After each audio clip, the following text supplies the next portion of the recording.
علیکم. ابرار رشید آپ کی خدمت میں ایک مرتبہ پھر حاضر ہے اور آپ سے ریکویسٹ کہ اگر ابھی تک آپ نے چینل کو سبسکرائب نہیں کیا تو اسے سبسکرائب کر لیجئے گا. جو بیل آئیکن ہے اس کو ضرور پریس کیجئے گا. آپ کا بہت بہت شکریہ. کہتے ہیں کہ کوئی وقت ایسا ہوتا ہے کہ جو قبولیت کا وقت ہوتا ہے. کوئی بھی انسان اس وقت کوئی دعا مانگے تو وہ فوراً قبول ہو جاتی ہے یا قبول ہو جاتی ہے تھوڑی دیر کے بعد، کچھ عرصے کے بعد.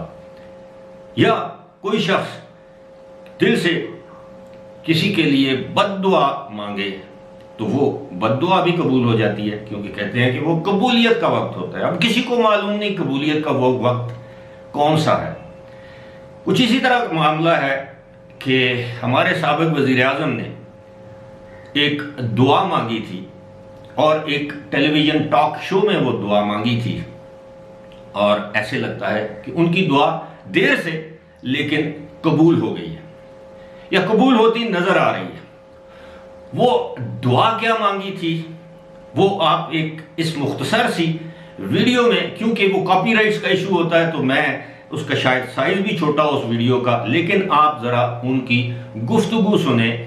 حامد میر کے پروگرام کیپٹل ٹاک میں آج سے چند سال پہلے جب وہ اقتدار میں نہیں تھے، عمران خان کی میں بات کر رہا ہوں، تو انہوں نے ایک دعا مانگی تھی، ایک خواہش کا اظہار کیا تھا. وہ خواہش کیا تھی؟ پہلے آپ یہ ویڈیو دیکھیے اور یہ بات سنیے. رشوت اگر ملک ریاض اس ملک میں کوئی احسان ہمارے پہ کر جائے نا تو ایک ملک ریاض کام کر جائے کہ سارے ان لوگوں کا نام بتا دے جس کو اس کے رشوت دی. لیکن ثبوت کے ساتھ ثبوت کے ساتھ نہیں وہ دے دے. میں کہہ رہا ہوں کہ اگر یہ نہیں، وہ ثبوت تو اس نے رکھے ہوئے ہیں. یہ جو اس نے چیف جسٹس کے بیٹے کے اوپر ساری کاروائی کی ہے، انہوں نے باقاعدہ ٹیپ کیا ہوا ہے، ان کے پاس رسیدیں ہیں. یہ جو ساری کہتے ہیں تو اس کا مطلب رسیدیں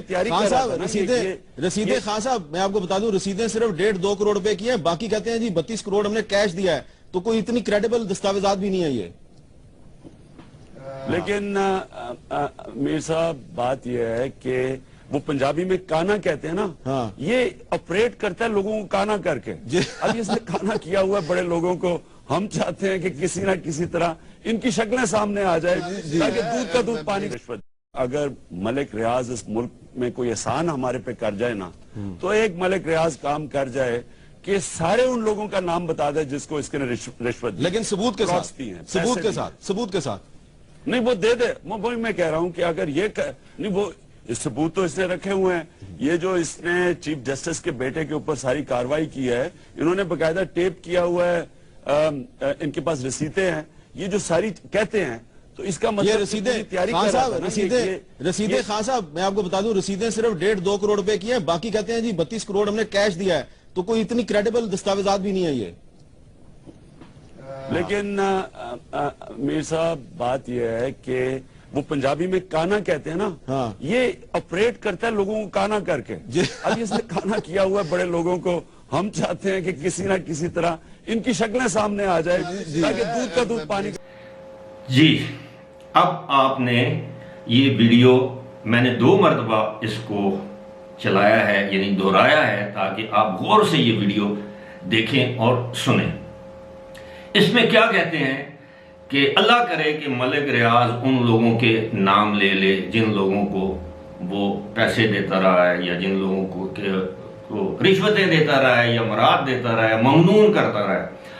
اور اس میں وہ سابق چیف جسٹس افتخار محمد چودھری کے بیٹے کی مثال دیتے ہیں، ڈاکٹر رسلان کی، کہ کس طرح اس کو پھر وہ 1.5-1.25 کروڑ کا ذکر ہوتا ہے، پھر اس میں 32 کروڑ کا ذکر ہوتا ہے. پھر اسی ویڈیو میں ایک اور دلچسپ چیز ہے، وہ یہ ہے کہ وہ کہتے ہیں کہ عمران خان کہ ملک، جس طرح پنجابی میں کہتے ہیں نا جی کانا کرنا، جس کو ہم اپنی زبان میں کانا کرنا کہتے ہیں. کانا آپ سمجھتے ہیں کہ کسی کو، اب آپ اس کا مفہوم سمجھتے ہیں.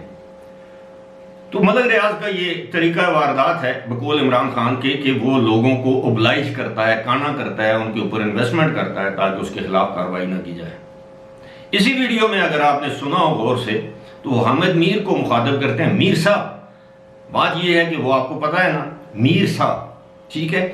یہ وہی میر صاحب ہیں جن کو عمران خان میر صاحب کہتے تھے، یہ وہی میر صاحب ہیں جنہوں نے متعدد پروگرام کیے عمران خان کے ساتھ، اور آج عمران خان مقبولیت کے جس لیول پر ہیں اس میں جیو ٹیلی ویژن کا ایک بہت بڑا کردار ہے ان کو اس لیول تک لانے کے لیے۔ کیپٹل ٹاک میں ان کے لیے ٹیلی تھان اور پتہ نہیں میراتھن اور کیا کیا 3-3 گھنٹے کے ان کے پروگرام چلتے تھے۔ ہمیں بتایا جاتا تھا اپنے ادارے کی جانب سے کہ جناب عمران خان کی جلسے کو کور کرنا ہے، خالی کرسیاں نہیں دکھانی وغیرہ وغیرہ، وقت پرانے وقتوں کی بات ہے۔ اب مجھے یہ بتائیں کہ پھر اسی ملک ریاض نے نام لینے شروع کر دیے، وہ ٹیلی فون کالز لیک ہونا شروع ہو گئیں، وہ آڈیو ٹیپس سامنے آنا شروع ہو گئیں، وہ ان کی صاحبزادی سے مبینہ طور پر ان کی گفتگو، اور اس گفتگو میں ان کی صاحبزادی جس طرح فرما رہی ہیں کہ جناب فرح کہہ رہی ہے کہ بشرا بی بی کو 3 کیرٹ کی نہیں 5 کیرٹ 3 کیرٹ کا نہیں 5 کیرٹ کا ہیرا چاہیے، انگوٹھی وہ خود بنائیں گی، وہ جتنے میں بنے گی وہ ہمیں قیمت بتائیں گی، ہم وہ قیمت بھی ادا کر دیں گے، میں نے ہیرے کا آرڈر کر دیا ہے، پرسوں مل جائے گا۔ وہ آڈیو آپ نے سنی ہوگی، میری ایک سابقہ ویڈیو میں موجود ہے۔ اسی طرح پھر ملک ریاض نے نام لینے شروع کر دی ان کی صاحبزادی نے کہ جی وہ خان صاحب کہہ رہے ہیں کہ وہ تالے کھلوا دیں گے۔ اب کہا یہ جا رہا ہے کہ وہ پشاور میں بیریا ٹاؤن کی ہاؤسنگ سوسائٹی کے حوالے سے جو دفتر بنایا گیا تھا اس کو سیل کیا گیا تھا پشاور ڈیولپمنٹ اتھارٹی کی جانب سے، تو یہ وہ تالے کھلوانے کی بات ہو رہی ہے۔ جو بھی ہے، اب بات وہی ہے کہ اسی لیے کہتے ہیں کہ جب آپ آج کل کا جو دور ہے وہ کیمرے کا دور ہے، آپ اپنی باتوں کو کی ہوئی باتوں کو جھٹلا نہیں سکتے، کیونکہ وہ کیمرے کی آنکھ میں آپ کی گفتگو سمیت محفوظ ہو جاتی ہے۔ مثال کے طور پر آج میں ایک ویڈیو بنا رہا ہوں، یہ ویڈیو جو آپ دیکھ رہے ہیں، اگر یہ ویڈیو آج سے 10 سال بعد، چاہے میری زندگی رہے، میں رہوں یا نہ رہوں، اگر کوئی میری اولاد میں سے، کوئی میرے دوست احباب میں سے کوئی شخص یہ ویڈیو نکال کر دیکھنا چاہے تو وہ جوں کی تو موجود رہے گی جب تک یہ انٹرنیٹ، سوشل میڈیا، یوٹیوب ہے۔ ہاں یہ الگ بات ہے کہ یوٹیوب ختم ہو جائے اور وہ اپنے سارا ڈیٹا جو ہے وہ ڈیلیٹ کر دے، یہ الگ بات ہے، لیکن ممکن ہے وہ کسی شخص کے موبائل میں ہی میری یہ ویڈیو محفوظ ہو۔ تو لوگ آج کل یہ چھوٹے چھوٹے بیانات محفوظ رکھتے ہیں، اور کچھ لوگوں کا یہ مشغلہ ہے، وہ آرکائیوز بنا لیتے ہیں، وہ اس کا جس طرح آپ یہ سمجھ لیں ایک لائبریری بنا لیتے ہیں، جس طرح لوگوں کے لائبریریز میں کتابیں ہوتی ہیں، اس طرح بعض لوگوں کا یہ مشغلہ ہے اور بعض لوگوں کا یہ پروفیشن ہے،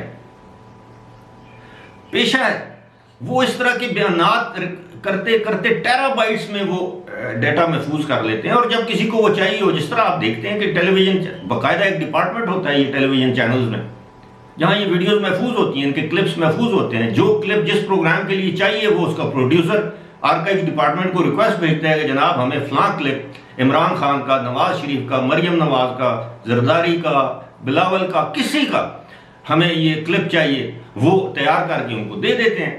اس موضوع کے حوالے سے چاہیے، کہ پیٹرول کی قیمتوں کے حوالے سے چاہیے، ڈالر کے حوالے سے چاہیے، دہشت گردی کے حوالے سے چاہیے، ملک کی سلامتی کے حوالے سے چاہیے، فوج کے خلاف بیانات کے حوالے سے چاہیے، وہ کلپ حاضر کر دیتا ہے۔ عمران خان کے درجنوں نہیں سینکڑوں ایسے کلپس جو ہیں وہ لوگوں کے پاس محفوظ ہیں۔ ایسے کلپس بھی ہیں کہ انہوں نے آرمی کے سرونٹ جرنیلوں کے بارے میں اس طرح کی گفتگو کی ہوئی ہے، اور یہ سوشل میڈیا پر چل چکے ہیں۔ ایسے کلپس بھی ہیں انہوں نے بھارت میں بیٹھ کے پاکستان کی اسٹیبلشمنٹ کے بارے میں ہرزہ سرائی کی ہے۔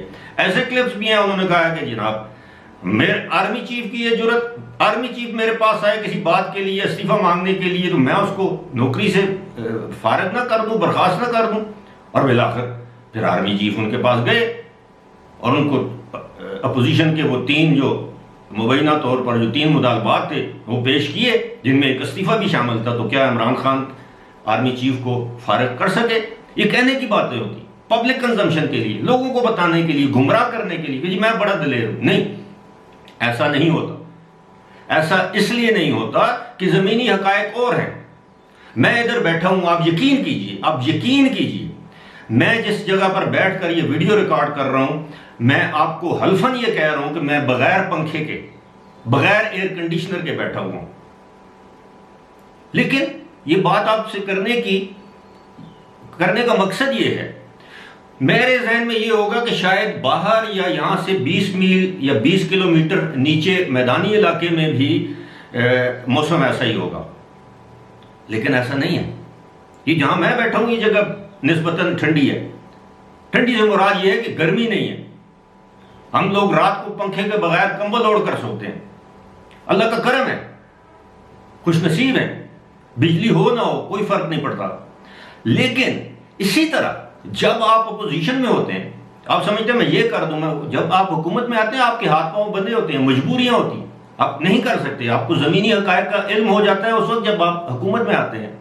اب جب موصوف حکومت میں رہ کر گئے ہیں، جس طرح بھی فارغ ہوئے، عدم اعتماد کے ذریعے ہوئے، کوئی مبینہ طور پر کچھ سازش، لیکن آپ حکومت میں نہیں ہیں۔ اب جب آپ دوبارہ حکومت میں آئیں گے اس سے پہلے سوچیں گے یار مجھے یہ کام کرنے ہیں، یہ نہیں کرنے چاہیے، کیونکہ ان کے مضر اثرات ہو سکتے ہیں، منفی اثرات ہو سکتے ہیں۔ لہذا بات وہی ہے کہ انسان کو سوچ سمجھ کر اپنے بیانات دینے چاہیے، خاص طور پر سیاسی جماعتوں کے سربراہوں کو، جن کی یہ خواہش ہو کہ وہ اقتدار میں آنا چاہتے ہیں، ان کو تو اپنی زبان بہت سنبھال کے بات کرنی چاہیے، بہت مرتبہ تول کر پھر بولنا چاہیے، کیونکہ وہی بیانات ان کے سامنے رکھے جائیں گے۔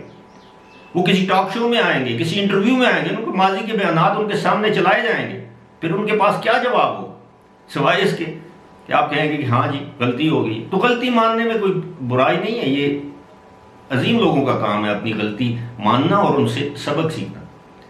بہرحال جی اللہ تعالیٰ ہم سب پر اپنا کرم کرے، فضل کرے، اور نیکی کے راستے پر، سچائی کے راستے پر چلنے کی توفیق عطا فرمائے سب کو۔ فی الحال اسی کے ساتھ مجھے دیجیے اجازت، خدا حافظ۔